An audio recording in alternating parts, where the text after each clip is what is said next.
Estamos de volta aqui com o programa Pontuando e hoje nós vamos falar da inteligência artificial. Desvende o segredo para além da repetição. Esse é o título do nosso vídeo, do nosso podcast. Na realidade, o vídeo ele tem o seguinte título em termos de ensaio em cima de uma pesquisa. A inteligência artificial para além dos papagaios estocásticos. Bom, papagaio você conhece como alguém que faz a repetição. Por isso que o nosso título do podcast tem nome de repetição. Estocásticos são modelos probabilísticos. E durante a nossa fala aqui, eu fui colocando explicações dentro daquilo que o título sugere, porque ele está em cima do livro de uma autora,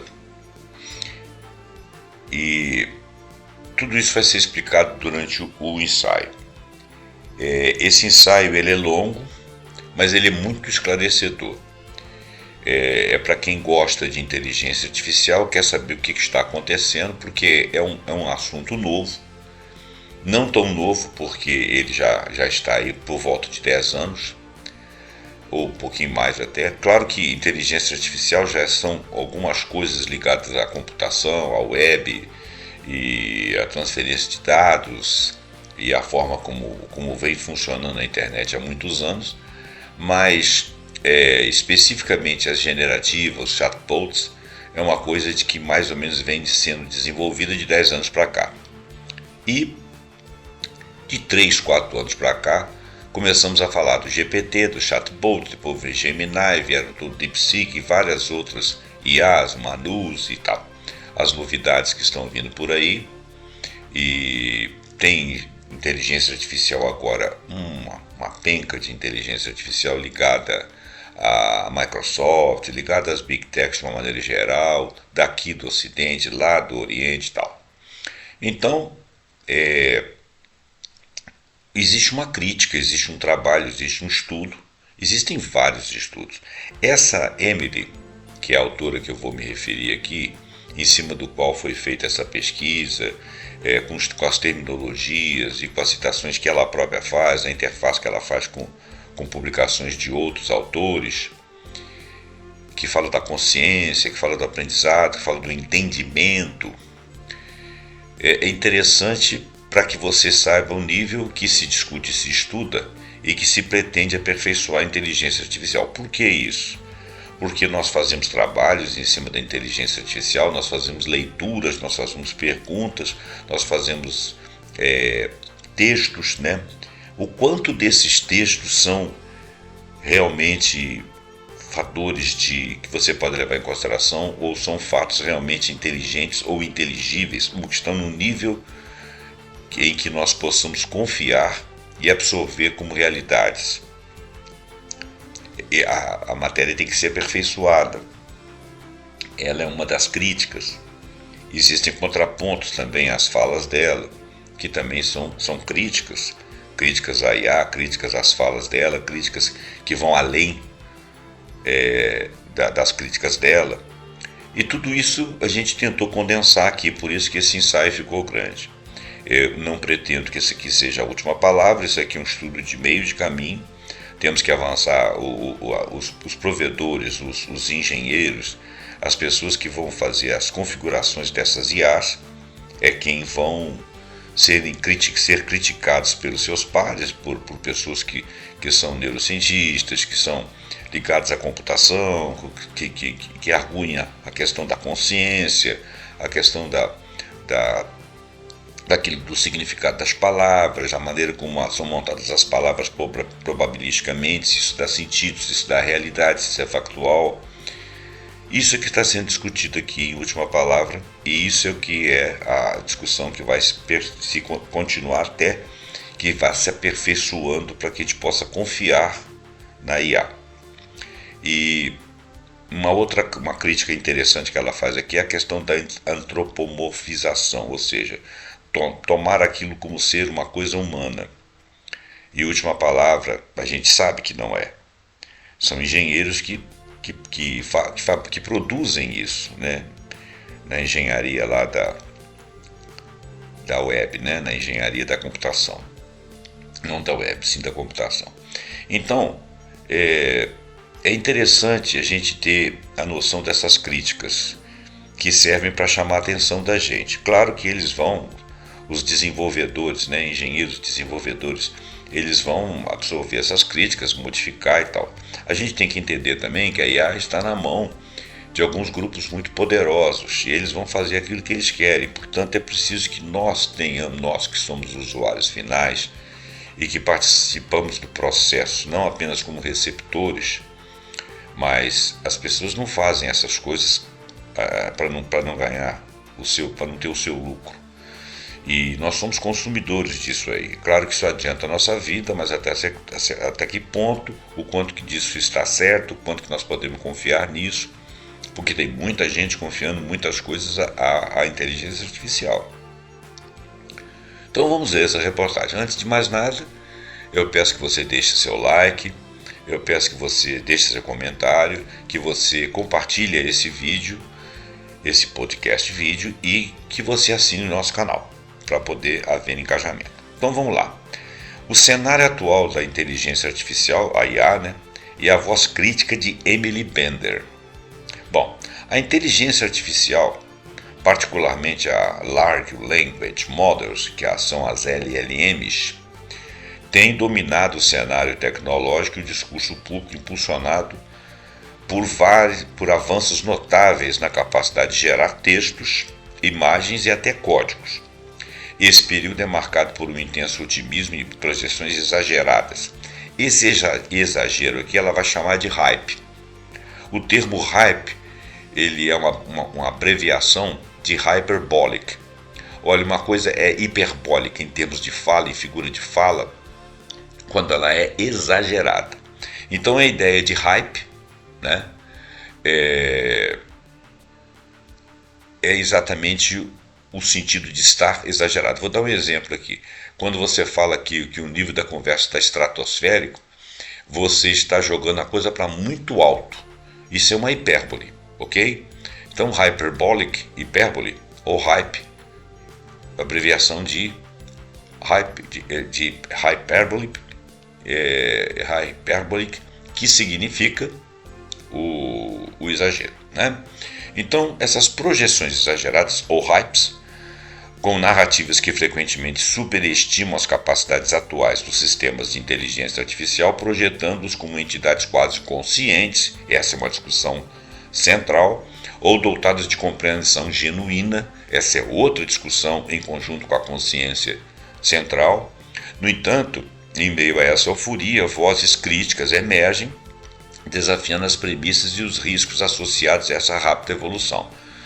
As críticas emergem desafiando as premissas exatamente por causa dos riscos associados a essa rápida evolução. Se você confia num modelo que pode e deve conter erros, ele tem que ser aperfeiçoado, mas nós temos que influir para que haja esse aperfeiçoamento, porque os desenvolvedores e aqueles que pagam os desenvolvedores, que são os donos dessas grandes empresas, dessas big techs, eles vão se interessar em fazer alguma coisa dentro daquilo que eles estão entendendo, que é aquilo que seja lucrativo para eles.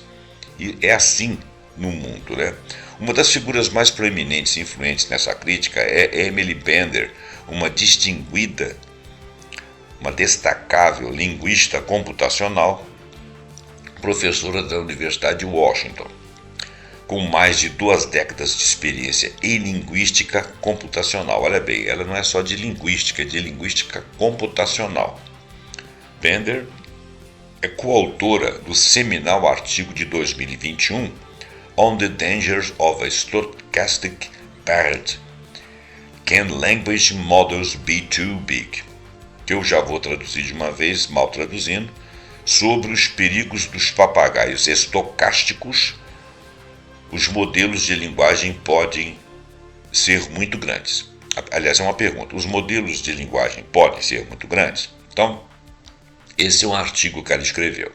Esse trabalho gerou amplo debate e solidificou sua posição como uma crítica ferrenha das LLMs, questionando muitos de seus casos de uso emergentes. Sua pesquisa foca em engenharia de gramática multilingüe, linguística computacional e, crucialmente, nos impactos sociais dessa tecnologia de linguagem. Bender também é conhecida por popularizar ética na IA e por posicionar-se contra o otimismo excessivo em torno das LLMs, inclusive co-apresentando um podcast que é o Mystery All Hype Theater 300, que é o teatro de mistério AI Hype 3000, e co-escrevendo o livro de 2025 The Allcoin, How to Fight Big Tech Hype and Create the Future We Want, que significa o golpe da IA, como combater o hype das grandes empresas de tecnologia e criar o futuro que queremos. Olha bem, o Teatro de Mistérios AI Hype 300 é uma série de podcasts do Instituto de Pesquisa em IA Distribuída, apresentada por Meredith Whittaker e pelo Dr. Alex Hanna. A série explora o conceito de hype em torno dessa inteligência artificial que nós estamos falando aqui, separando o que é fato daquilo que é exagero nesta área. A IA que nós estamos falando aqui é a IA que todo mundo conhece. A ascensão dos LLMs, que são os modelos de linguagem grandes, LLMs, Large Language Models, tá? Não vou ficar traduzindo isso toda hora. LLMs, modelos de linguagem grandes ou Large Language Models, tem sido acompanhada por um entusiasmo considerável que em muitos casos leva à atribuição de capacidades quase humanas a sistemas que são fundamentalmente diferentes. O trabalho de Emily Bender, com sua profunda base em linguística computacional e ética da IA, atua como um contrapeso vital a essa tendência. Sua participação ativa nas plataformas de desmistificação com tal The Mystery All Hype Theater e a autoria de AI Coin, que é o golpe da IA, demonstra um esforço deliberado para esclarecer a verdadeira natureza da IA. Essa postura crítica não é meramente um exercício acadêmico, ela serve como um mecanismo de calibração para a percepção pública e para o próprio desenvolvimento das IAs, ao alertar para o perigo ou os perigos de uma adoção acrítica da projeção dessas capacidades que ela supõe inexistentes. O trabalho de Bender enfatiza o papel indispensável da academia, ou seja, dos institutos, das universidades e da sociedade civil, em moderar esse entusiasmo da indústria e da mídia, promovendo uma compreensão mais bem fundamentada e muito mais responsável da tecnologia que está convivendo intimamente com nossas vidas em vários setores da sociedade. O objetivo desse relatório é aprofundar nas ideias de Emily M. Bender sobre as IAs, especialmente sua conceituação dos LLMs, como papagaios estocásticos, que são repetidores das nossas palavras por associações probabilísticas, e explorar as implicações éticas e sociais de sua visão. Além disso, serão apresentados contrapontos e perspectivas alternativas que enriquecem o debate sobre as capacidades, mas também sobre as limitações das LLMs. Por fim, esse ensaio, buscará ir além dos conceitos já estabelecidos, propondo caminhos para uma IA responsável e uma compreensão mais matizada da inteligência artificial no futuro, sem exageros. Os papagaios estocásticos e a crítica fundamental de Bender aos LLMs. O que seria? Antes de mais nada, vamos explicar a explicação da própria IA do que vem a ser os tais papagaios estocásticos. A própria IA responde o seguinte: em aprendizagem de máquina, o termo papagaio estocástico é uma metáfora para descrever a afirmação de que grandes modelos de linguagem, os LLMs, embora capazes de gerar linguagens plausíveis, não entendem o significado da linguagem que estão processando. O termo foi cunhado por Emily Bender. Para nós, serão então os repetidores de palavras com probabilidades. Olha bem, os repetidores de palavras com probabilidades de formar uma frase coerente, mas sem entender necessariamente seu significado, porque para entender ele teria que ter consciência e autonomia, e a IA não tem isso até onde se sabe, embora nós possamos confundir e achar que ali tem alguém consciente conversando conosco, o que não é verdade. E isso definitivamente não é verdade. A pedra angular da crítica de Emily Bender aos LLMs reside na metáfora do papagaio estocástico, então, cunhada no influente artigo que eu já mencionei, sobre os perigos dos papagaios estocásticos. Modelos de linguagem podem ser muito grandes. Essa metáfora descreve a afirmação de que, embora as LLMs sejam capazes de gerar linguagem plausível, elas não compreendem o significado da linguagem que processam. Já falamos isso. Para Bender, esses modelos são sistemas de correspondência de padrões que geram texto com base em probabilidades e estatísticas aprendidas de vasta quantidade de dados, sem possuir entendimento genuíno, inteligência ou consciência, que nós já definimos isso lá atrás.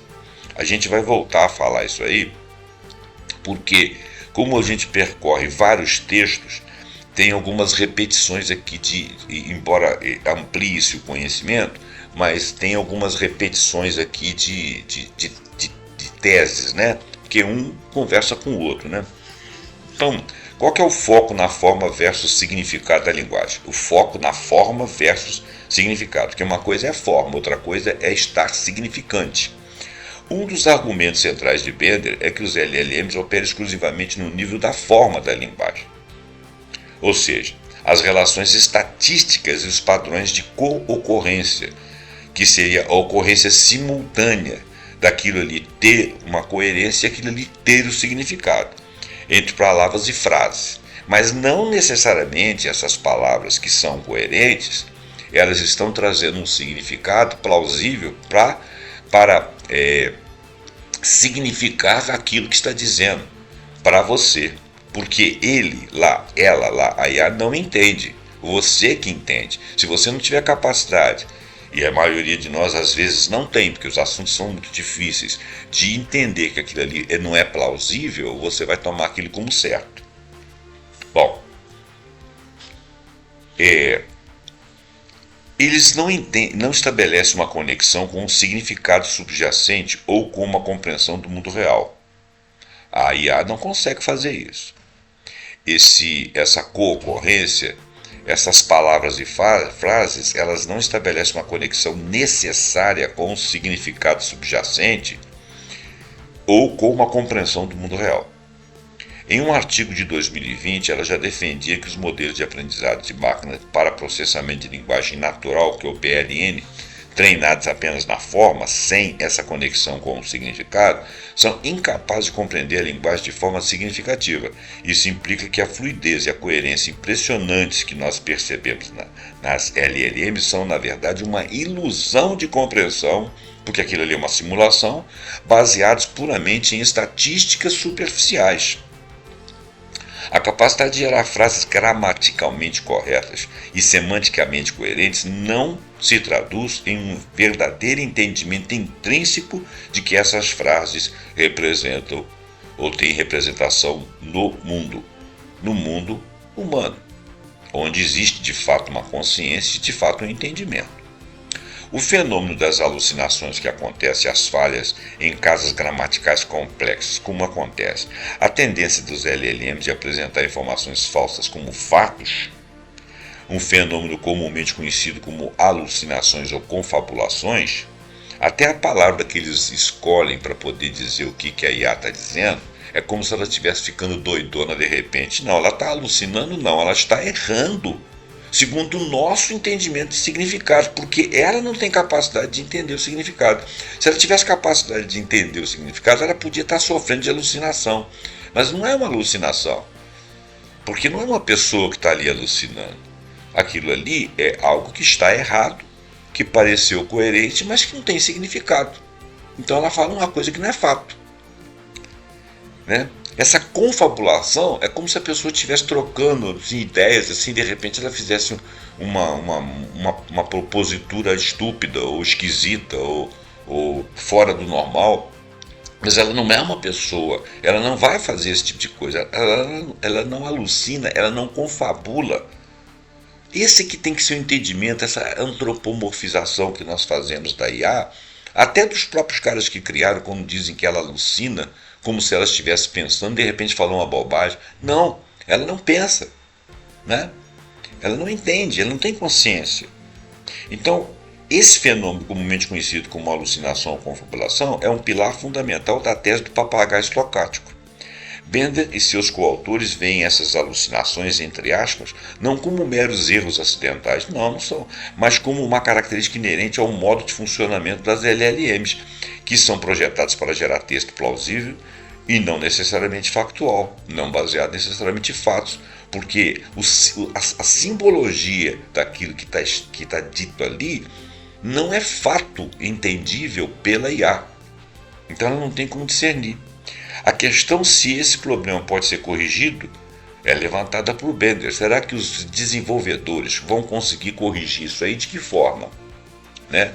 A incapacidade das LLMs de distinguir fato de ficção é apresentada como uma evidência clara de que eles não conseguem conectar as palavras a uma compreensão do mundo. Eles que programam os desenvolvedores que programam as IAs não conseguem que esses textos revelem ou conectem as palavras de forma a demonstrar uma compreensão de mundo como nós o temos. Um exemplo elucidativo dessa limitação é a falha dos LLMs em decifrar casos gramaticais complexos que dependem da compreensão do significado e não apenas da estrutura. Olha bem, um prompt, né? O prompt é uma instrução que se dá para um programa de inteligência artificial. Um computador, o prompt, né? É uma propositura, vamos dizer assim. Olha só, a ideia de um prompt. O jornal molhado que caiu da mesa é o meu jornal favorito. Mas agora que o meu jornal favorito demitiu o editor, talvez eu não goste mais de lê-lo. Bom, nós, seres humanos, somos capazes de entender essa conjugação aí. O que ela está querendo dizer? Olha bem, eu posso substituir meu jornal favorito por o jornal molhado que caiu na mesa na segunda frase? Não. Por que não? Porque um é o jornal físico. O outro é a empresa.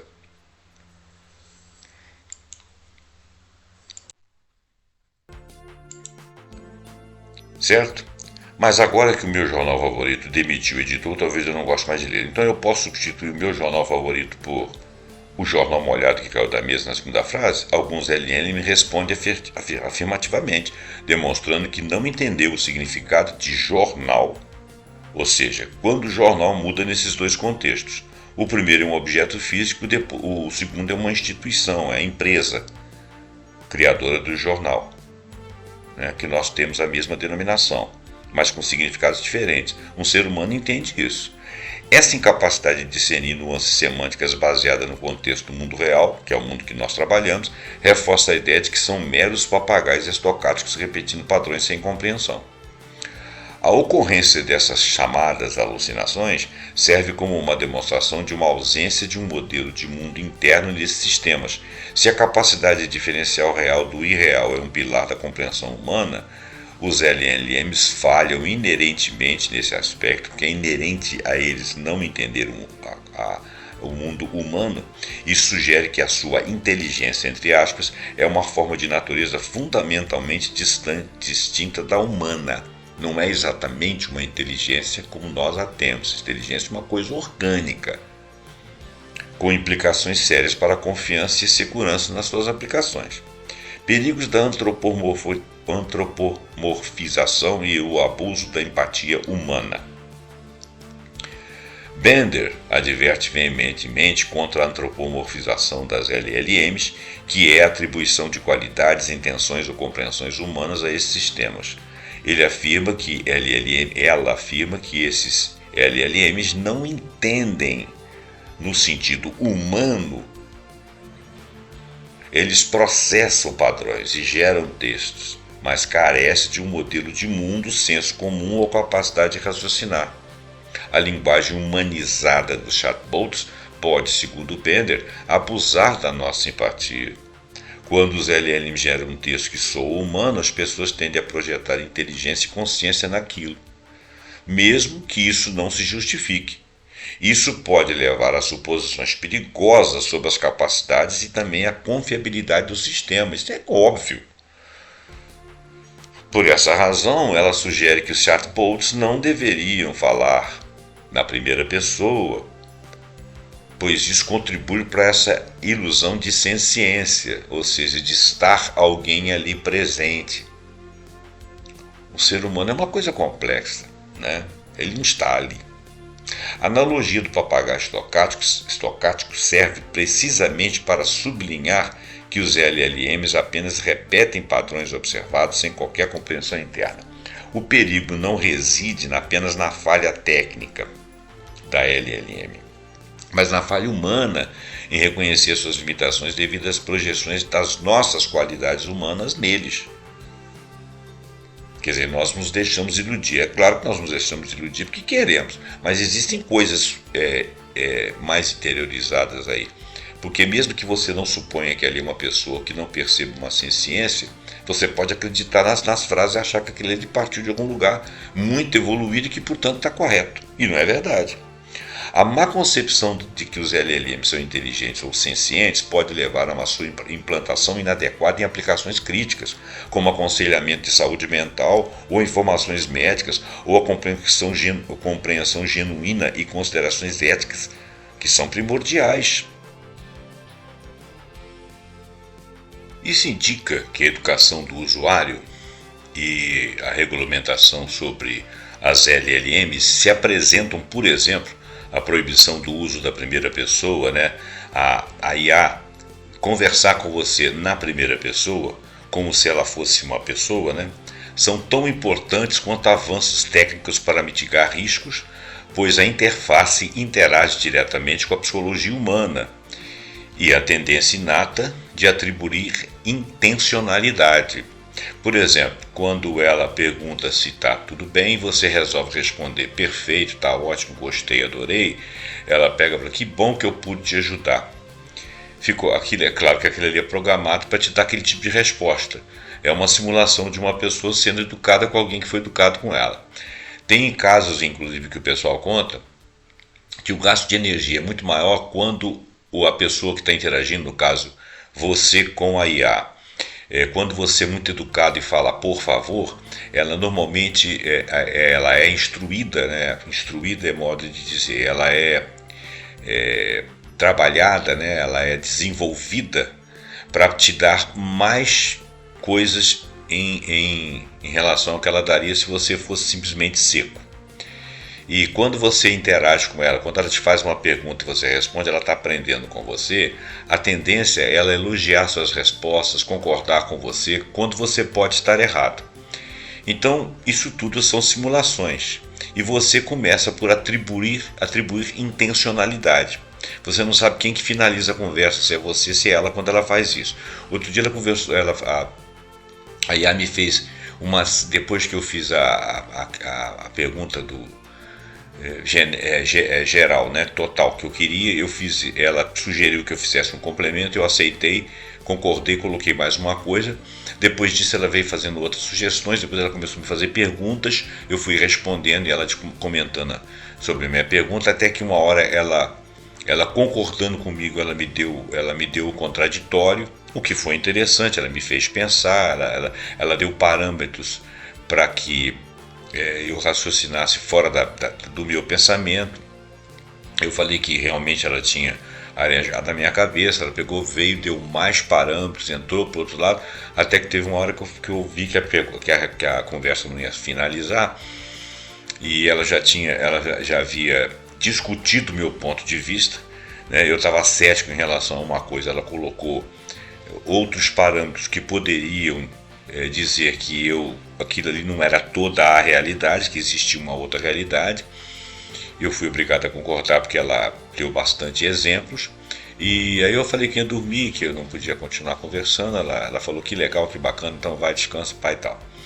Quando você tem uma conversa desse nível aí, fica parecendo, inclusive pela forma como ela abordou e pela forma como ela veio colocando as opções que eu não estava vendo, e conversando comigo, de certa forma ela estava me dando um contraditório, dizendo que havia mais coisas sobre aquilo que eu já tinha fechado questão.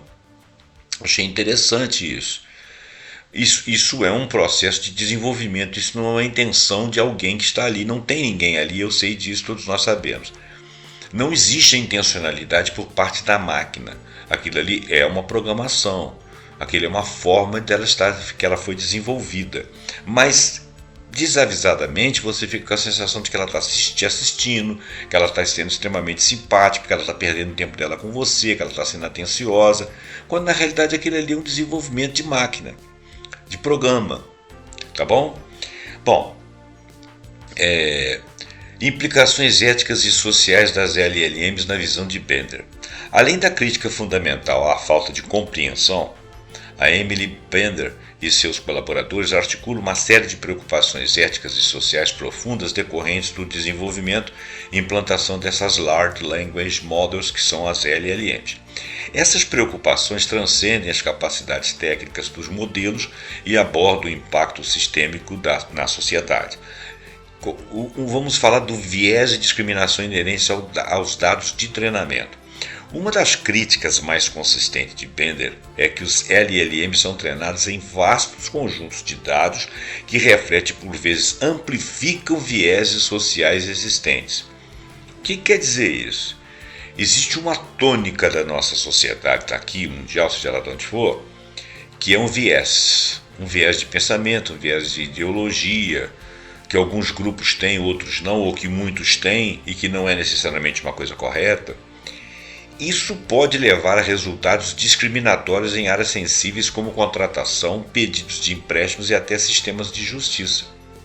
Porque se você tem uma forma de ver a sociedade e algumas pessoas da sociedade são a exceção de uma regra que você acha que deva ser geral, existe um viés de pensamento sobre essas pessoas que pode estar errado, que normalmente parte de um certo preconceito, pelo menos no senso comum.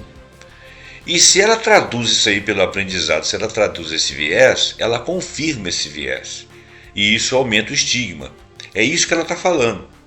Então a qualidade e a diversidade dos dados de treinamento são um desafio significativo, porque ela teria que ser treinada para outras, vamos dizer assim, outras populações ou outras situações ou outras ideias que são válidas, né? Mas que foge do viés daquilo que aquelas sociedades consideram como sendo o dia a dia, o senso comum normal. E ela não pode desprestigiar isso aí como nós particularmente o fazemos erradamente, porque além da gente estar incidindo sobre o direito de terceiros, ela está confirmando isso. Então ela está trabalhando dentro desse viés. E ela não faz isso propositalmente, ela faz isso pela forma como ela foi educada. Porque educada que eu digo é que ela trabalhou aprendizado. E esse aprendizado que ela teve foi um aprendizado em cima de uma maioria que tem um viés. E é isso que a autora está dizendo que tem que ser verificado. A qualidade e a diversidade dos dados de treinamento são um desafio significativo, especialmente para um conjunto de dados, por exemplo, não ingleses, ou não estadunidenses, ou não brancos, né? Que podem ter menos informações sobre a fonte e, portanto, dificultar a garantia de precisão e de imparcialidade. Porque a máquina ela não é parcial ou imparcial. Ela traz a parcialidade, que é o viés daquelas sociedades onde ela aprendeu, onde ela teve aprendizado de máquina. Disseminação e desinformação e o problema da factualidade, ou seja, coisas que são baseadas ou não em fatos.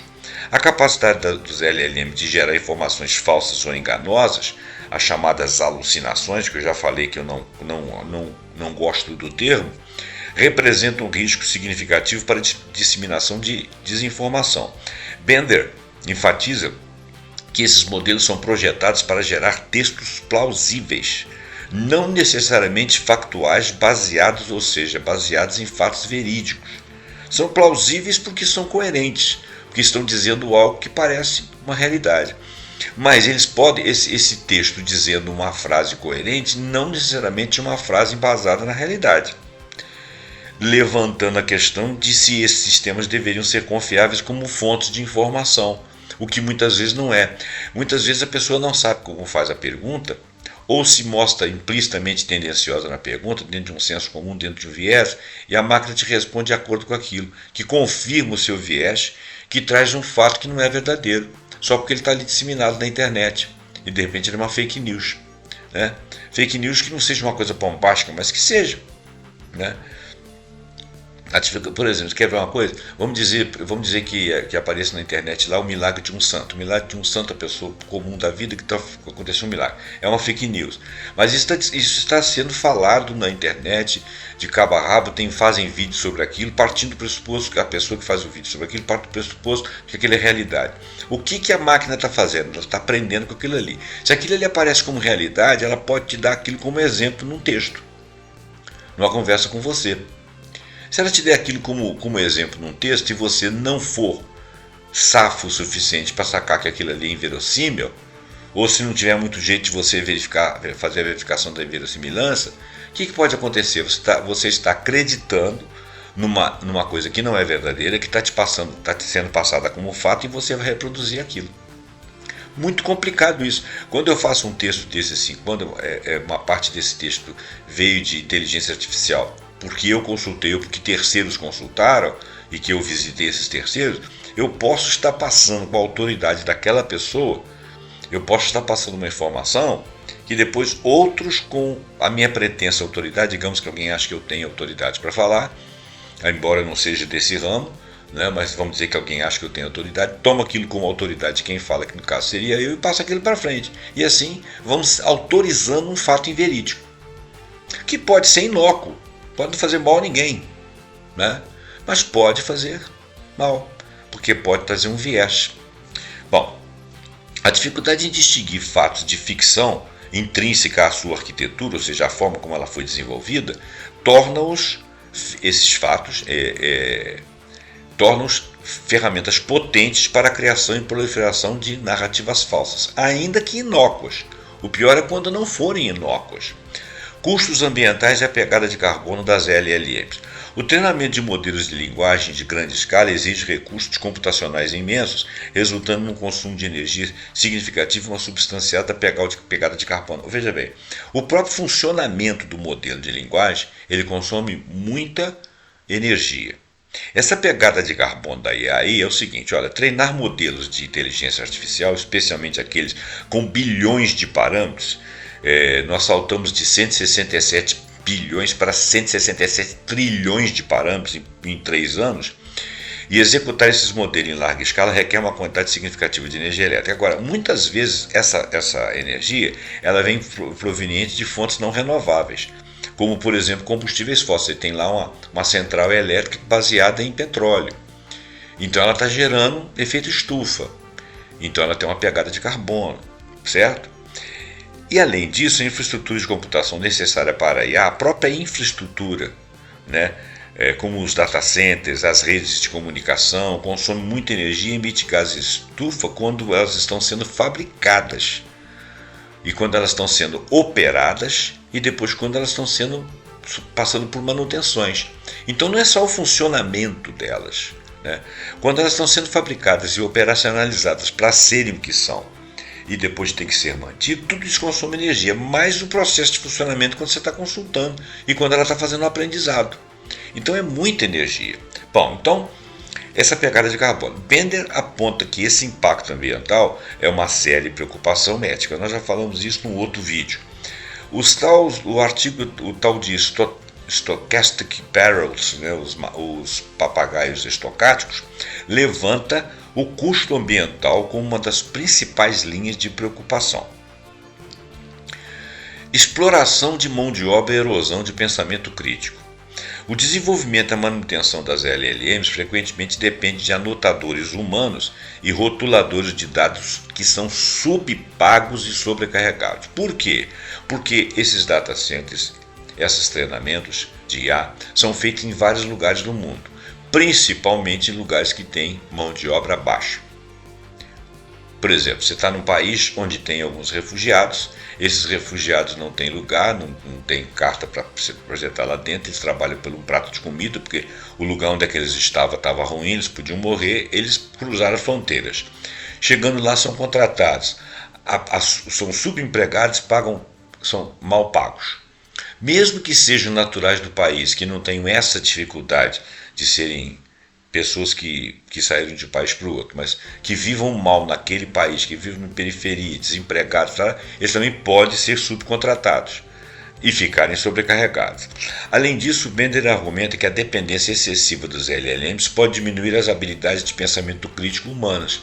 Sim, se você estiver o tempo todo por conta de LLMs, ou melhor, por conta da IA, você pode perder a capacidade de raciocinar criticamente, diferente de quando você faz uma pesquisa de próprio punho, quando você está comparando parâmetros, quando você está estudando para definir alguma coisa para você ter certeza. Ali você ganha uma forma de pensamento. É claro que você pode pegar autores e acreditar neles todos, mas você vai ver o contraditório. Lendo o contraditório numa pesquisa, você vai formar um pensamento crítico, aquilo que funciona, aquilo que não funciona, aquilo não tem apenas um viés, tem mais de um, e assim você ganha a capacidade de criticar o texto, de concordar ou discordar, ou até de ampliar, porque você entendeu. Se você faz uma pesquisa e ela vem pronta para você, e você não tem essa capacidade de pensamento crítico a priori, você não o ganha através do uso da IA. É isso que ele está dizendo aqui, que ela está dizendo. Um relatório da Conferência Nacional das Nações Unidas sobre Comércio e Desenvolvimento, chamado UNCTAD, complementa essa visão, alertando que a IA pode afetar até 40% dos empregos globais, com automação substituindo tarefas repetitivas e até mesmo remodelando trabalhos de alta qualificação como pesquisa jurídica e análise financeira, e essas pessoas ficariam desempregadas. Remodelando trabalhos de alta qualificação não quer dizer que ela realmente de fato substitua cabalmente aquelas pessoas, mas a princípio várias daquelas pessoas podem perder os seus postos de trabalho. E isso aí é um problema do homem. Ah, mas espera aí, vão surgir outras profissões e tal, mas o camarada é treinado para aquilo, o camarada estudou, ele às vezes já tem uma idade mais avançada, às vezes ele já está com 40 e poucos anos, de repente ele vai ter que fazer tudo de novo para poder se localizar em outra coisa. Esse problema social aí, quando o lucro fala mais alto, esse problema social não é pensado. E se ele é pensado, essas grandes empresas, elas não estão aí para pensar isso. Quem vai pensar isso são as representações políticas, são as pessoas que vão reclamar. E dado o poder que esses bilionários têm, é muito difícil que você consiga que eles não caminhem em direção àquilo que eles precisam ou querem. Nem que eles tenham que passar por cima de governos e mais governos. Então, essa é uma crítica que ela está fazendo aí, que eu me preocupo com isso, já li isso em outros lugares, já falei sobre isso em outros programas. Então, isso levanta preocupações sobre a perda de alavancagem para alguns países. Por quê? Por que perda de alavancagem? Porque alguns desses profissionais vão ficar inativos, né? E você não tem poder de pensamento e capacidade crítica, aquilo não reverbera na sociedade, porque você tem uma coisa estanque, que é uma IA fazendo o serviço de algumas pessoas. E isso chegando a 40% de empregos, que são empregos mais acessíveis em termos de valores financeiros, e os mais caros, quando as pessoas são mais bem preparadas. Isso atrapalha a alavancagem e cria desemprego. A crítica ao hype da IA. A superestimação de capacidades. A Bender é uma crítica vocal do otimismo exagerado, do hype, né, que vem de hyperbolic, que é o exagero em torno da IA, argumentando que a indústria e a mídia frequentemente exageram as capacidades das LLMs, levando a expectativas irrealistas e a uma má compreensão da verdadeira natureza da tecnologia. Ela e seus programas mencionados acima trabalham para desmistificar essas narrativas nos programas que ela faz, os talk shows lá, os podcasts, né, chamando os LLMs de máquina do caos e a revolução de IA de hype marketing, qual seja a criação de grande expectativa e entusiasmo em torno de uma coisa que é um produto ou um serviço ou um evento, que não é uma coisa fabulosa e que talvez seja modificada, e talvez seja até barateada, e talvez não seja uma coisa central na nossa vida, mas a gente não fique prestando atenção e falando toda hora. As preocupações levantadas por Bender não são isoladas. Elas formam uma rede interconectada de riscos éticos e sistêmicos. Por exemplo, o viés nos dados leva diretamente à discriminação dos resultados gerados pelos modelos. A ausência de compreensão genuína e a propensão a gerar as tais alucinações contribui para a disseminação de desinformação. O treinamento massivo desses modelos implica um custo ambiental significativo. A automação e a dependência de mão de obra de baixo custo resultam em exploração de trabalho e um impacto desigual na força de trabalho global. Finalmente, o hype atua como um véu, mascarando esses problemas e promovendo uma adoção acrítica desta tecnologia e até às vezes aplaudida, e fica aquela coisa assim de vibração, pô, tal, nós somos super hiper modernos e parará, e tem uma série de males ligados àquilo ali que tem que ser consertados para que a coisa seja um benefício para a humanidade, não para meia dúzia. Isso sugere que os desafios da IA não podem ser abordados isoladamente. Uma solução para o viés, por exemplo, não resolverá o problema da desinformação ou do impacto ambiental que ocorre. É necessário uma abordagem holística, ou seja, uma coisa um pouco mais geral, mais olhada nos seus detalhes totais e sistêmica, ou seja, como que aquilo funciona nos sistemas da sociedade, para a governança da IA, que reconheça a complexidade e a interdependência desses riscos, porque um está ligado ao outro, né? E isso pode atrapalhar sociedades inteiras, em favor de quem os desenvolve, quem trabalha com eles, ganhar muito dinheiro. O que não está errado, o que está errado é fazer mal. Além disso, a crítica de Bender ao hype se conecta a uma preocupação mais ampla sobre a concentração de poder. O relatório da Conferência das Nações Unidas sobre o Comércio e Desenvolvimento, o tal de UNCTAD, aponta que o crescimento da IA concentra poder e que a criação de valor não é distribuída uniformemente, sendo liderada por um pequeno grupo de players dominantes, com grande poder computacional, modelos proprietários e integração de full stack. E o full stack refere-se a um profissional que tem conhecimentos e habilidades para trabalhar em todas as etapas de desenvolvimento de uma aplicação de IA, desde o front-end, que é a interface com o usuário, né, que é o destino final, até o back-end, que é a lógica lá do servidor ou do banco de dados. Quer dizer, esse profissional ele consegue varrer todo o trajeto. E ele é muito bem equipado de conhecimentos, né? Mas ele é um profissional caro. Se esse profissional é caro e ele faz tudo isso, porque ele tem conhecimentos específicos de várias áreas, quer dizer, ele é quase um generalista especialista ao mesmo tempo. Ele consegue cobrir várias áreas para chegar de um ponto a outro. E então ele é muito caro. Se ele é muito caro e é contratado por essas empresas, que são poucas, e que fazem serviços para milhões e milhares e bilhões de pessoas, é difícil você competir com essa empresa, porque ela tem muito capital para contratar esses full stacks, certo? Então vamos lendo. O desenvolvimento full stack pode ser caro para essas empresas, né? E, claro, ele é caro, mas ele traz muito dinheiro, né? Mas o otimismo exagerado em torno da IA, portanto, não é apenas uma questão de marketing, mas é uma estratégia que contribui para a concentração de poder e valor na mão de poucos. Ao exagerar as capacidades e o inevitável progresso da IA, o tal hype, essa empolgação, pode desviar a atenção das preocupações éticas e sociais subjacentes, ao mesmo tempo em que justifica investimentos massivos e a consolidação do mercado, criando um ciclo vicioso de exclusão e desigualdade. Porque algumas empresas e alguns governos não vão conseguir contratar essas empresas e não vão conseguir desenvolver os seus projetos particulares, porque elas não têm caixa, grana não é bem a palavra, elas não têm estrutura para contratar os full stacks, que já são contratados pelas grandes e nem têm capacidade de comprar os serviços delas, né? Então, esse full stack ele é caro para a empresa, mas ele tem vantagens significativas para essa empresa, porque ele faz um projeto tão global, muito bem pago, mas ele faz um projeto tão global que praticamente só aquela empresa vai fazer, ela e meia dúzia. Essa meia dúzia se dissemina no mundo inteiro. Ganha muito dinheiro porque consegue vender a preço de ouro para quem pode pagar, mas alguns não podem. Então ela leva a uma desigualdade e uma concentração de poder.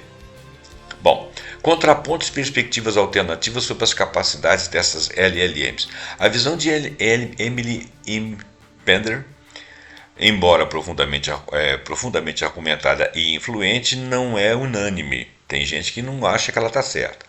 O debate sobre a natureza da inteligência e compreensão da Large Language Models, os LLMs, é multifacetado, com pesquisas e filósofos apresentando contrapontos e perspectivas alternativas que buscam uma compreensão mais nuançada das capacidades dos LLMs. Tem outros que veem até problemas que ela não vê. Críticas ao artigo Stochastic Parrots, que são os papagaios estocásticos. Cada palavra é difícil. O próprio artigo sobre os perigos dos papagaios estocásticos, que eu nem vou falar em inglês, recebeu críticas significativas. Uma das principais críticas é que o trabalho estaria atacando o alvo errado. Olha bem, ele está atacando o alvo, mas que eles imaginam que seja o alvo errado e que a moldura em torno do tamanho é prejudicial, ou seja, o tamanho das large language. Críticos argumentam que a pergunta poderia ser: podem os modelos de linguagem ser grandes demais? Que é a que ela fez, não é respondido de forma satisfatória pela autora, e que as preocupações levantadas como o custo ambiental e natureza insondável de dados de treinamento e a atuação dos modelos como os tais papagaios estocásticos são válidas para modelos de linguagem em geral, não apenas para os grandes. Ou seja, a crítica deles é o seguinte: esse tipo de problema, de dúvidas que se está havendo, tanto ambiental quanto as outras preocupações levantadas, elas são válidas para modelos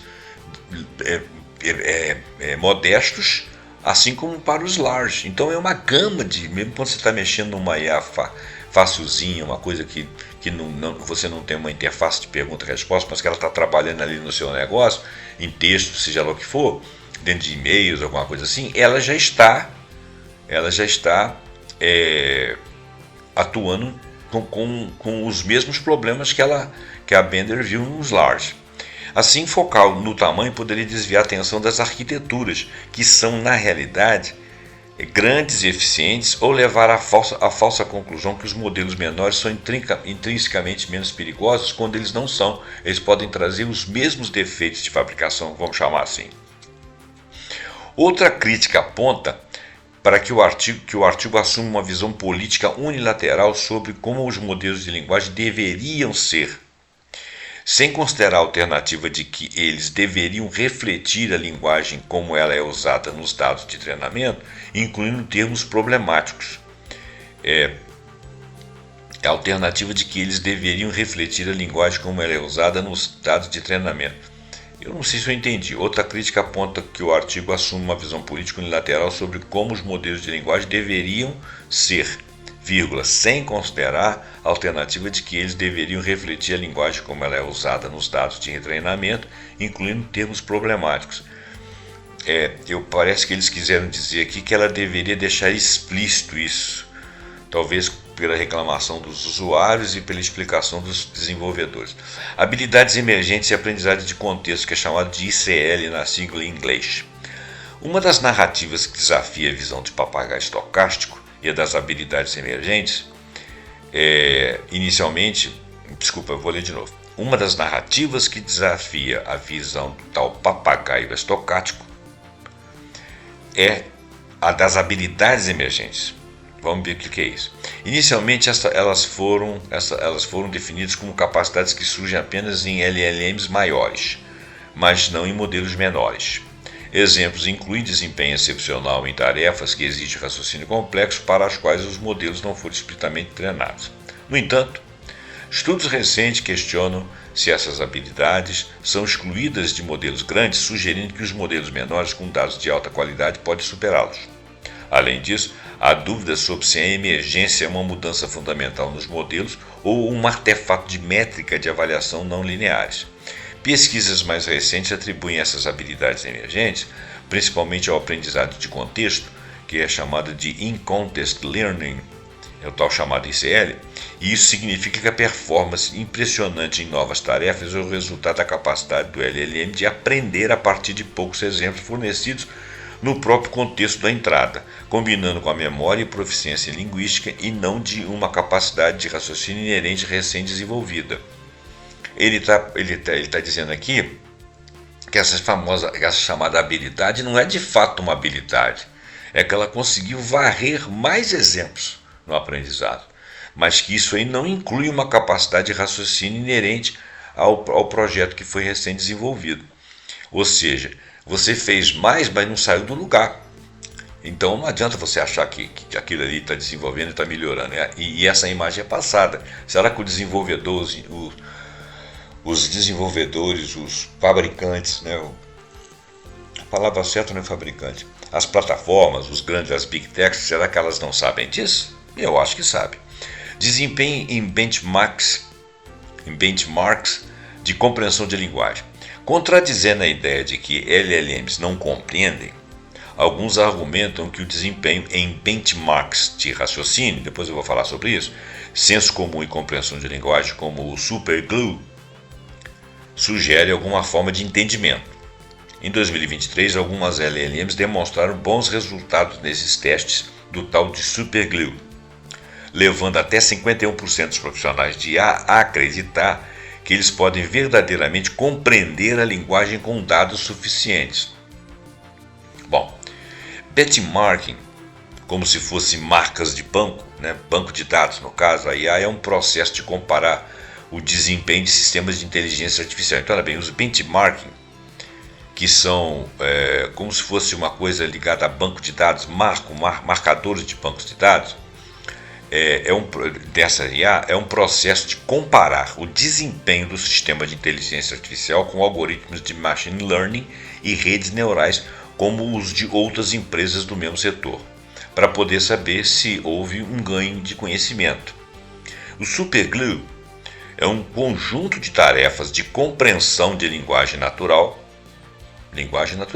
utilizada para avaliar o desempenho de modelos de linguagem artificial. Ele é considerado um benchmark, né, que são os marcadores do banco, mais desafiador do que aqueles do glue original. Esse é o superglue, os glues originais, pois ele inclui tarefas mais complexas num conjunto de dados maior. Muito bem, mas ainda assim, a crítica que está sendo feita é o seguinte, que esses resultados das análises das LLMs, que foram bons, eles levam até 51% dos profissionais da IA a acreditarem que podem verdadeiramente compreender a linguagem com dados suficientes. Mas acontece que não é uma questão de dados, é uma questão de forma de desenvolver. Você aumentou o aprendizado, então você ficou mais rico de probabilidades, mas isso aí não significa entendimento por parte da máquina. O superglue é um conjunto de tarefas de compreensão de linguagem natural, entendeu? Mas ainda assim, ele por quê? Porque ele varreu mais dados e não necessariamente formalizou uma compreensão. Ainda é uma simulação. Como é que vai fazer para chegar ao tempo da compreensão? Eu não sei dizer.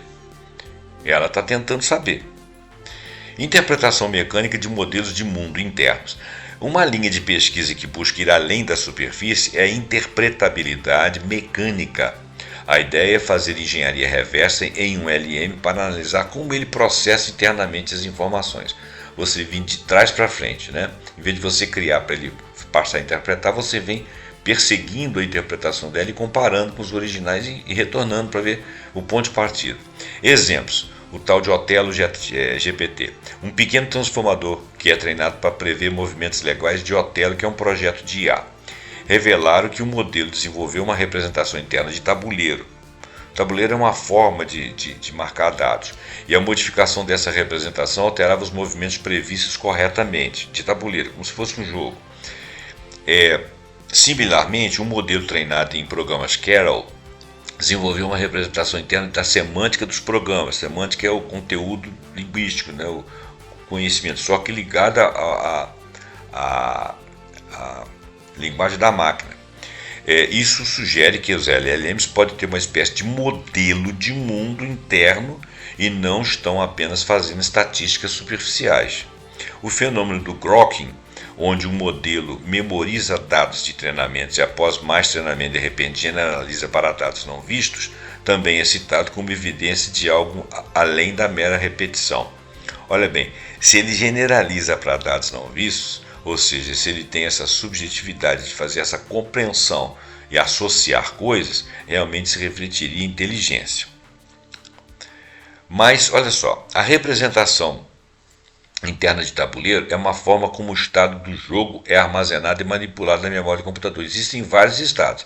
É uma estrutura de dados que permite que o programa entenda as posições das peças, regras de jogo e outros aspectos relevantes para a tomada de decisões.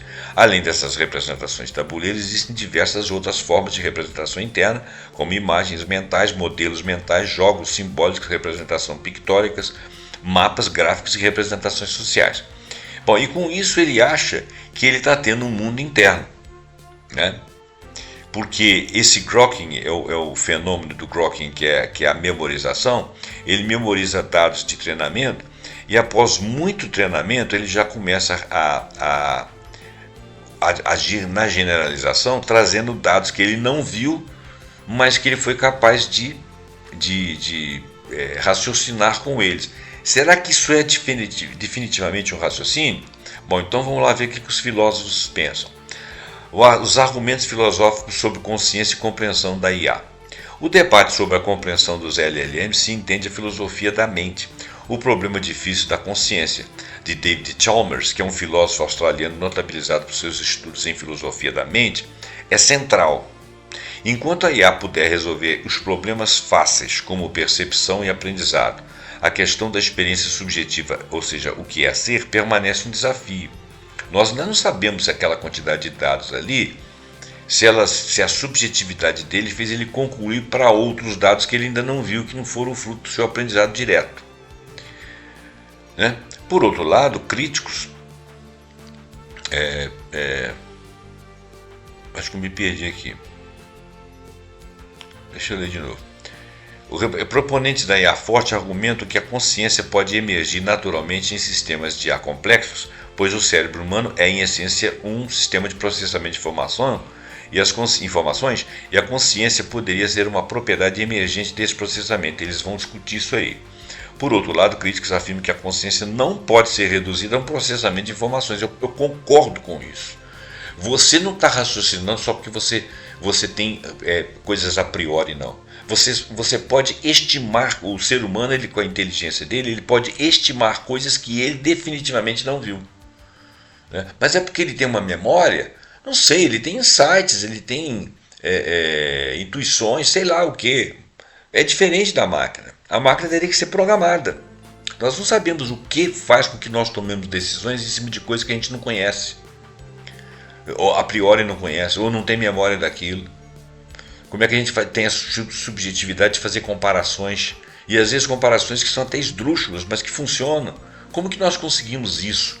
Nós conseguimos treinar isso em máquina, pelo fato de você ter aumentado lá a quantidade de verificações e aumentado o aprendizado delas, e a tal ponto que ela conseguisse concluir lá na frente. Será que isso aí seria uma coincidência?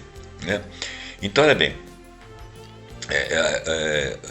o cérebro humano, em sua essência, é um sistema de processamento de informações e a consciência poderia ser uma propriedade de emergência desse processamento. Por outro lado, críticos afirmam que a consciência não pode ser reduzida a processamento de informações e que é algo fundamentalmente diferente nos sistemas biológicos. A teoria computacional da mente, que é a chamada CTM, na sigla em inglês, compara a mente humana e um computador, sugerindo que processos mentais são operações computacionais em representações mentais. Isso é inverídico. O Nicoleles, ele afirma que o cérebro ele é analógico, ele não é digital. Digital é DID 2, é bits, 2 bits, é 0 e 1, né? E entre o 0 e 1, para ele não existe uma matiz de pessoas, de coisas, de fatos. Vamos chamar de cores, se fossem. No cérebro humano, sim.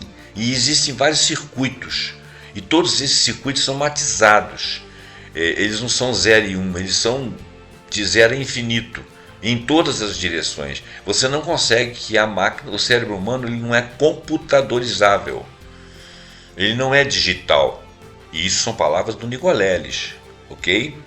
Então, A teoria computacional da mente, que compara a mente humana a um computador, ela está completamente errada. Embora o CTM apoie a ideia de que a mente é um sistema de processamento de informações, o argumento do quarto chinês de John Searle contesta o processamento de símbolos por regras e isso implica a compreensão do significado. Esse negócio chinês aqui é interessante, olha só.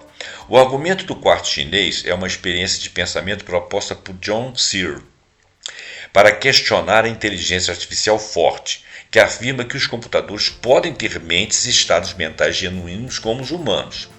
E isso é o que quem produziu a inteligência artificial forte garante. Tá, mas o argumento descreve uma pessoa trancada em uma sala que recebe instruções em inglês para manipular símbolos chineses. A pessoa não entende chinês, mas ela manipula os símbolos de acordo com as regras que lhe são passadas e os envia para fora da sala, onde as pessoas que falam chinês interpretam as respostas como se a pessoa na sala compreendesse chinês. Ela recebe uma instrução, dá a resposta de acordo com aqueles símbolos, mas ela não sabe o que está escrito ali porque ela não entende chinês. Searle usa isso para argumentar que, embora um computador possa simular a compreensão, isso não significa que ele realmente compreenda ou tenha uma mente. Não significa. Quer dizer, aquele camarada que chegou lá, através de regras que lhe foi dada, conseguiu mexer com a simbologia e foi entendido por aqueles que efetivamente falam chinês, sendo que ele não fala, não significa que ele entende o significado daquelas palavras. Então, o computador não entende o significado das palavras que ele está conjugando, embora nos pareça mais rico. Portanto, ele não tem intencionalidade, ele não tem complexidade, ele de fato não é uma inteligência. Ele aparenta, ele simula uma inteligência. E ele fala aqui, passar no teste de Turing é um exemplo. O que é o teste de Turing? O teste de Turing é um problema proposto por Alan Turing, que é o cara que praticamente inventou a linguagem computatorial, para avaliar a capacidade de uma máquina de exibir comportamento inteligente semelhante ao de ser humano. Esse teste de Turing foi feito lá na década de 40, na época da guerra. Em essencial, é um teste de imitação, onde um interrogador tenta distinguir entre um humano e uma máquina através de conversas por texto. Se o interrogador não conseguir identificar corretamente qual é a máquina passa no teste. Esse é o teste de Turing. Bom, mas nós estamos do mesmo tamanho, porque a máquina conseguiu simular muito propriamente um ser humano. Mas quando você vai lá fazer o teste, quando você lembra lá do teste do quarto chinês, você lembra que eles conseguiram também passar no teste, mas eles não estavam entendendo chinês porque eles não sabiam falar. Então ficou essa interrogação, é isso que ele está querendo dizer. Valor pragmático das LLMs.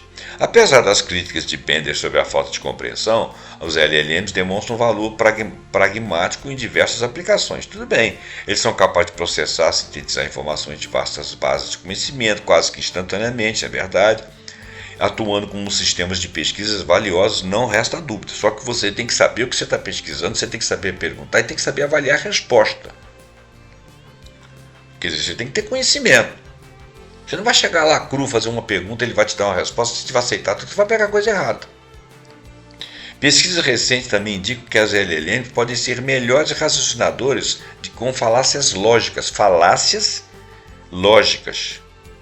Quando formulados com prompts que incorporam informações contextuais implícitas, como contra-argumentos e explicações. Isso sugere que, mesmo sem compreensão dos fatos, entre aspas, no sentido humano, os LLMs podem ser otimizados para tarefas complexas de raciocínio, melhorando a comunicação e prevenindo a desinformação. Quer dizer, então, pode-se trabalhar isso aí para que eles consigam varrer e evitar o erro, mas eles não estarão entendendo implicitamente tudo. Não adianta que eles não estão, essa é a tese dela. A discussão entre as perspectivas de Bender e seus contrapontos, aqueles que não só não concordam, mas ampliam a dúvida, revela uma clara distinção entre capacidade de um LLM de executar tarefas complexas de linguagem, com o alto desempenho e sua capacidade de compreender verdadeiramente o significado subjacente ou ter uma experiência subjetiva. Embora LLMs demonstrem proficiência em benchmarks e apresentem habilidades aparentemente, habilidades emergentes, essas últimas são frequentemente atribuídas ao aprendizado em contexto, a não a capacidade de raciocínios genuínas. Não é verdadeiro, é o que eu estou falando, é tudo uma simulação que se aperfeiçoa a simulação, não se cria raciocínios. Mesmo a interpretabilidade mecânica, que sugere modelos de mundo internos, não resolve o problema difícil de consciência, ou o argumento do quarto chinês. Isso implica que o debate não é sobre utilidade programática ou pragmática das LLMs, mas sobre a natureza da inteligência que a sustenta. E será que essa inteligência existe? E que tem implicações profundas para a atribuição de responsabilidade, a confiança e o desenvolvimento futuro da IA. Porque se ela crescer muito em caso de simulação, ela pode enganar muitas pessoas com trechos intrincados que várias pessoas avaliando o texto não têm capacidade de compreender e perceber ali os erros e as incertezas.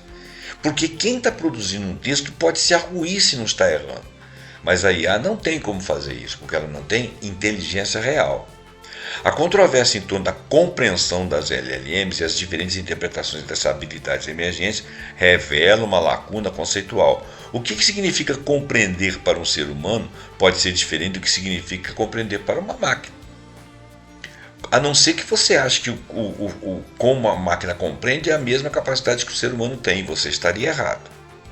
A discussão filosófica sobre consciência e a teoria computacional da mente sublinham essas complexidades. Para avançar no debate, é crucial desenvolver uma taxonomia mais refinada do que aquilo que é compreensão, distinguindo entre compreensão sintática, compreensão semântica superficial, pragmática contextual e compreensão baseada em um modelo de mundo interno ou experiência subjetiva. Nada disso é percebido em máquina por enquanto.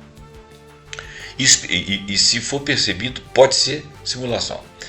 Isso permitiria uma avaliação mais precisa das capacidades das LLMs e evitaria a armadilha da antropomorfização, ao mesmo tempo que reconheceria seus avanços funcionais e factuais, aqueles que ocorrerem mesmo. Essa coisa de você conversar com a IA como se fosse uma pessoa é definitivamente um erro que nós não podemos cair nele. Além do debate, caminhos para uma IA mais responsável e compreensiva. Para além da discussão sobre LLMs que são ou que elas podem ou não compreender, é imperativo explorar caminhos que levem a uma inteligência artificial mais responsável, mais ética e talvez uma forma de compreensão que transcenda a mera correspondência de padrões. Isso envolve não apenas avanços técnicos, mas também estruturas de governança robustas e uma reavaliação fundamental de como concebemos a inteligência artificial. Governança e ética da IA. A necessidade de governança é amplamente reconhecida para mitigar riscos como viés, desinformação, vulnerabilidades de segurança e não conformidades regulatórias. Desafio de governança de dados da IE. A implementação de uma governança eficaz enfrenta vários obstáculos. A qualidade e o viés de dados são um desafio central, pois LLMs herdam e amplificam viés sociais, que é o que tem acontecido, de seus vastos conjuntos de treinamento, podendo levar a desinformações e preocupações éticas. E o que é pior, esse vasto, se ele se tornar tão vasto, ele vai ficar tão sutil que algumas populações não vão perceber. Conjunto de dados não ingleses, por exemplo, só para citar um exemplo, podem carecer de informações de origem, dificultando a garantia da precisão e da imparcialidade. Privacidade e segurança são críticas. Os LLMs eles podem memorizar e regenerar informações pessoais suas sensíveis, como detalhes, por exemplo, de paciente, levando a ataques de envenenamento de dados ou ataques de inferência. Por exemplo, você está pesquisando lá, você está cismado que tem uma doença e tal, ou teme, ou quer saber como é que funciona, então, aquele ali está computado no seu dado. E aquele ali pode não ser verdadeiro, pode ser uma suspeita, pode até ser um fato. Você está passando um dado para a IA, ela vai conjugar com outros, e aquilo ali vai ser memorizado. Vai ter uma personalidade ali que feita a seu respeito. Transparência e explicabilidade são difíceis, pois LLMs são frequentemente caixas pretas, você não sabe o que tem lá dentro. Os próprios desenvolvedores às vezes se surpreendem e não sabem o que vai acontecer, tornando complicado confiar em seus resultados, justificar suas respostas ou mitigar viés. Você não entende por que ela está errando. Por exemplo, eu estava fazendo uma pesquisa, Aí ela citou lá um autor. Fui lá atrás da autora, não existia. Aí fui atrás da segunda, não existia. Fui atrás da terceira, não existia. O tema que eu coloquei era árido. Tinha pouca gente falando daquilo. Eu perguntei assim, quem são as pessoas fulano? Quem é a pessoa fulano de tal? Ela pesquisou, de fato não existe essa pessoa. Eu falei, e a fulano de tal? De fato não existe essa pessoa. E a fulano de tal? De fato não existe essa pessoa. E a outra? Foram 4. Aí na última ela falou assim, isso aí, eu coloquei essas pessoas apenas para ilustrar. Pô, eu falei, além de você errar sem dar mente, pô, que diabo é isso? Ilustrar como? Você me dá um dado errado e diz que é uma ilustração? Como se existisse aquele fulano que fez aquela pesquisa? Ele não fez, aquele fulano não existe. Né? Aí eu abandonei aquilo que eu estava pesquisando, parti para um outro viés, saí de uma outra forma para poder ter algum dado confiável. A minha sorte foi que eu desconfiei disso. E se eu não tivesse desconfiado? Né? Se eu não tivesse pesquisado. Então agora, cada autor que ele manda ali, eu verifico se ele está no ramo, se ele é daquele setor, se ele fez aquele livro, tudo isso. Quantas pessoas fazem isso? Eu não sei. Talvez poucas. Não estou dizendo que eu sou melhor que ninguém, nem estou me exibindo aqui. O que eu estou querendo dizer é que eu desconfiei. E ele me deu uma resposta que eu achei evasiva, espertalhona. Ele não admitiu que tinha mentido. Quer dizer, mentido. Ele não tem intencionalidade para mentir. Ele não teve capacidade de assimilar erro. Por quê? Não sei se ele foi desenvolvido de forma enganosa. Ele poderia ter dito, eu não sei porque que eu fiz isso, está aqui no meu dado, apareceu, está errado. Foi pesquisar e realmente não existe. Não sei o que ele poderia ter dito, só sei que eu fiquei cabreiro. Bom, resumo. Eu não estou me exibindo, como eu disse para vocês, mas quantas pessoas teriam essa curiosidade? Ou quantas pessoas estariam preparadas para aguçar a sua curiosidade? Melhor dizendo assim. Muito bem, então, transparência e explicabilidade. São difíceis, LLMs são frequentemente caixas pretas. Né? Modelos treinados em dados corporativos privados, muitas vezes o Dark Data é aquele conhecimento lá do submundo. Né? Dificulta a confiança nas fontes. Você não sabe que fonte é aquela. Uma fonte obscura, né? Dark Data é uma fonte obscura. Onde é que ela foi retirada? Né? A IA ela vai até a Dark Web? Será? Será que alguma coisa que emergiu da Dark Web foi capturada ali? E é um exemplo soturno? É um assunto soturno? Sei lá. Onde está essa fonte? Finalmente, a escalabilidade e a complexidade de gerenciar padrões de dados diversos em constante evolução, justamente com altos custos de infraestrutura, representam barreiras significativas para a implementação de governança em nível empresarial. Melhores práticas de governança das LLMs. Para enfrentar esses desafios são necessárias práticas robustas, estabelecimento de políticas claras de governança, definir princípios éticos, requisitos de conformidade e diretrizes para o uso de LLMs, alinhando-se com regulamentações globais. Então, as pessoas têm que estudar esse troço, chamar os desenvolvedores para conversar, porque é muito difícil entender o que eles estão fazendo, se eles próprios às vezes não sabem o que aconteceu. A formação de um comitê de ética em IA pode supervisionar a aplicação de políticas e mitigar riscos. Então você tem que chamar profissionais. Implementação de avaliação e monitoramento contínuo de riscos.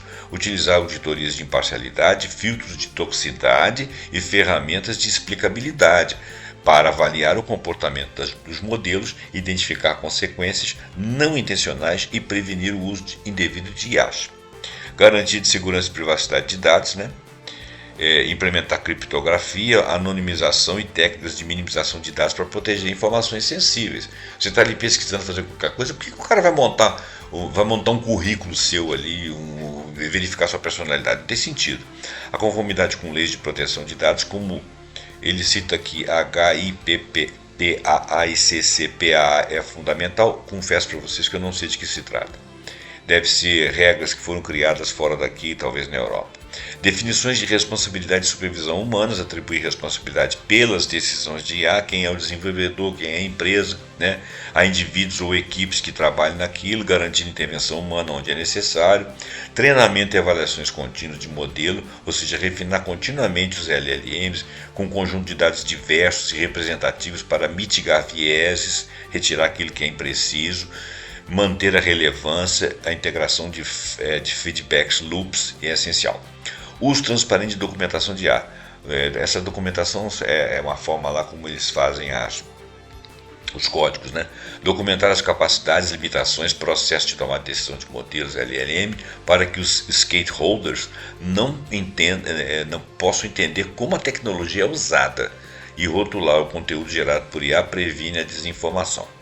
A crítica de Bender expõe limitações técnicas e os riscos éticos. As melhores práticas de governança surgem como resposta estrutural para mitigar esses riscos. Por exemplo, preocupação com a qualidade do viés de dados é abordada por meio de treinamento, avaliação contínua de modelos de dados diversos. As alucinações chamadas são combatidas por transparência e documentação, você trazer aquilo que foi feito e como foi feito. A supervisão humana, ou seja, há outros que sejam seus pares no conhecimento. Isso demonstra que a governança da IA não é um mero apêndice regulatório, mas é um componente integral para a implantação responsável de tecnologia. E ela atua com os valores sociais e éticos, transformando as observações críticas em ações concretas para uma IA mais segura e justa. Bom, opacidade inerente a muitos LLMs, especialmente aqueles treinados em conjunto de dados multilingües, olha só, que são considerados caixas pretas, dificulta a compreensão de seus dados e as saídas esperadas. Olha que loucura! Ainda por cima você tem multilíngua, ou seja, porque a IA não conversa com você numa outra língua, ela conversa com você na sua língua. E ela vai conversar com cada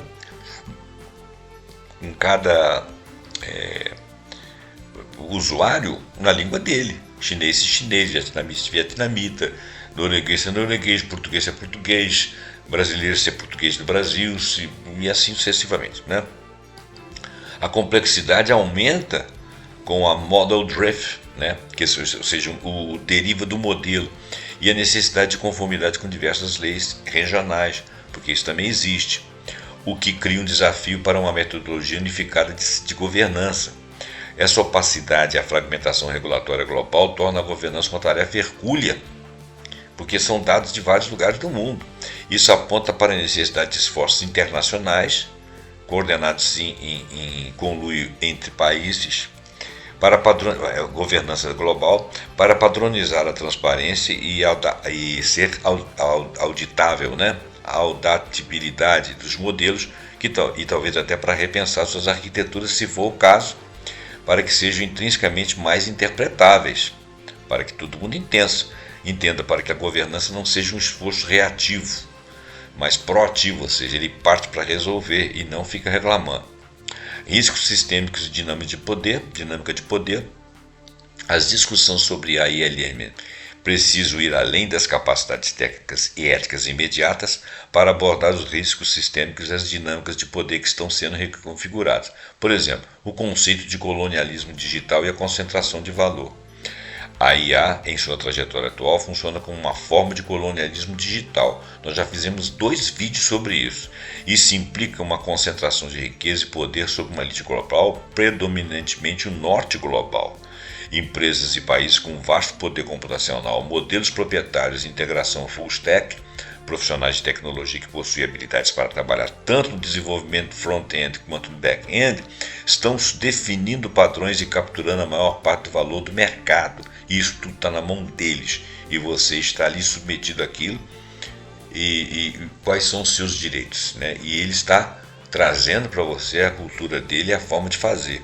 Isso cria barreiras de entrada crescentes para novos players, sejam eles empresas ou nações, que precisam de capital, muito capital, acesso a engenheiros qualificados para avaliar o que está acontecendo e espaço para inovação. Impacto da força de trabalho global e a necessidade de equidade. Veja bem, a IA pode impactar 40% dos empregos globais, já falamos sobre isso. As preocupações de Bender sobre viés de exploração de mão de obra se conectam diretamente com a ideia de colonialismo digital que já falamos.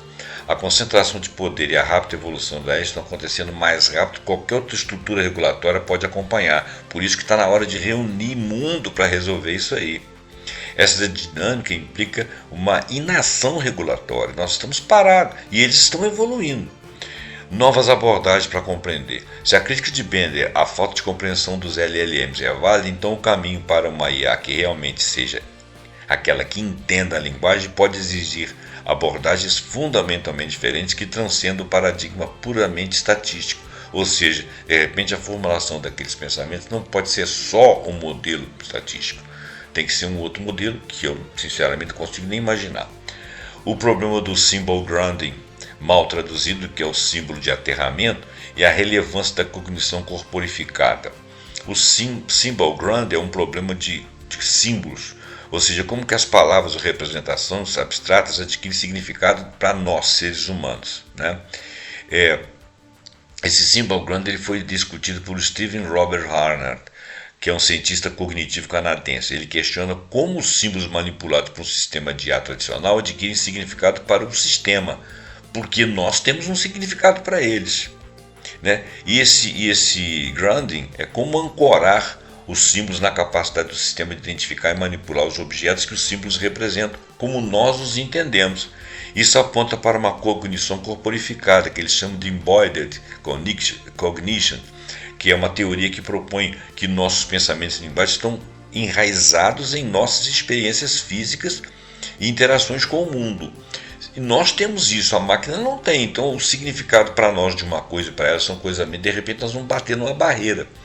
À medida que isso for crescendo, eles não vão nos entender ou vão dar um significado diferente daquilo que nós entendemos. Como nós temos um significado e eles vão passar outro, porque cada um acredita numa coisa que está falando, vamos dizer assim, eles vão passar uma informação dizendo uma coisa e nós que associamos essa coisa a uma outra informação vamos ficar com outra informação.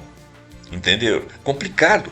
Essa abordagem desafia a visão tradicional da cognição como processamento abstrato de informações, enfatizando como nossos corpos moldam nossa compreensão. Bom,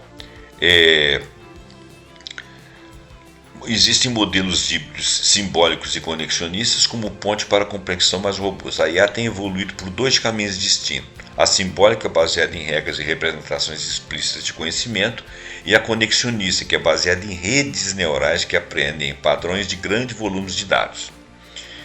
Essa segunda é a que está criando aí o chat, né? Enquanto a IA simbólica oferece clareza e interpretabilidade, a conexionista se destaca pelo reconhecimento de padrões e aprendizado adaptativo. Na realidade, são as duas que trabalham junto. Os modelos híbridos buscam integrar essas duas abordagens para criar sistemas mais robustos e flexíveis, combinando a clareza representacional da simbólica com as capacidades da conexionista de aprendizagem. Essa integração pode levar a uma compreensão mais abrangente dos processos cognitivos, superando as limitações de cada abordagem isoladamente. Por exemplo, veículos autônomos que usam o IA conexionista para percepção visual e a IA simbólica para planejamento da navegação baseada em regras de trânsito, e no contexto da linguagem isso poderia significar combinar regras gramaticais e lógicas explícitas com modelos estatísticos para uma compreensão aprimorada. Aí ele já está avançando muito, né? Eu vou partir para a conclusão, porque o texto está começando a ficar muito difícil.